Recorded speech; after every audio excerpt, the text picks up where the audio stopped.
আমরা সরকার থাকি, চুর থাকি, ডাকাত থাকি, বেঈমান থাকি বাঁচাইয়া রাখবেন। আমাদের দলকে জিতাইয়া দেন, ভরপুর ঘুরে জিতাইয়া দেন। আমাদের জমিন মাটি গুড়া সমস্যার সমাধান করে দেন।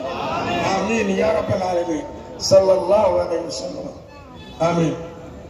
তো ভালো করে রকিবুল সাহেবকে ভালো করে বুঝছেন।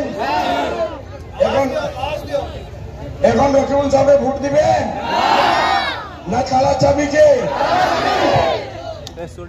আমাদের কথা আছে, চুরে চুরে আলী, চুরে চুরে আলী এক চুরে বিয়া করলো আর এক চুরের শালী। এখন রকিবুল হইল বড় চুর।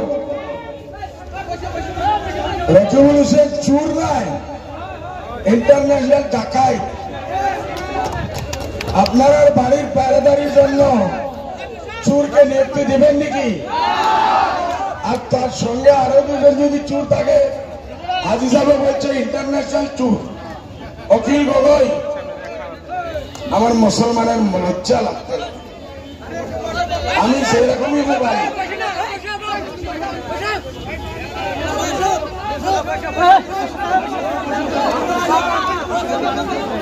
আমি সেরকমই হই। 18 বছর থেকে আপনার সঙ্গে আসিন না না ভাই? আপনি আমাকে জানেন আমি চুর না বেঈমান? আমি দেওয়া জানি না লেওয়া জানি? রকিবুল আসলে খালি পয়সা দিতে লাগে, ও নিতে জানে, দেওয়া জানে না।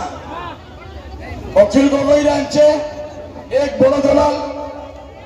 কালকে পরশু আমাদের মুসলিম মানুষের মিটিং এ আমাকে গালি দিয়া বলছে যে বদরুদ্দিন কৌমের দলাল, গদ্দার, জাতির গদ্দার। এই কথাটা আপনারা মানতে পারছেন? যে জায়গা বলছে এইরকমই 4-5 হাজার মুসলমান আছে, ওরা খুব সুন্দর গালি দিচ্ছে। এই জিনিসটা আমি বিচার দিয়া গেলাম। যদি আমি দলাল, আমি যদি কৌমের গদ্দার, আমার বিচার করবে। আর যদি আমি হই না, আর রকিবুল সাহেব কৌমের গদ্দার আর জাতির গদ্দার হয়, ওইটাও আপনারা বিচার করবেন। নুরিন জ্যোতি কে আছে?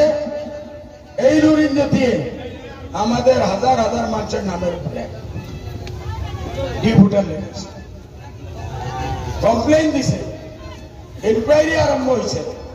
জলেশ্বরের মানুষ গেছে শিবসাগর, কষ্ট হয়েছে না না? এই নুরিন জ্যোতিকে রকিবুল হোসেন যাবে ডাইন দিকে আর অখিল গগৈকে 22 দিকে। এটা কি ইনসাফ নাকি? হ্যাঁ, দুঃখের কথা না? দুঃখের কথা নিলে না? দুঃখের কথা শুরু হইলে শুনছে বলে দুঃখের কথা নিলে না? ভাই আমি আর অন্য কিছু বলবো না।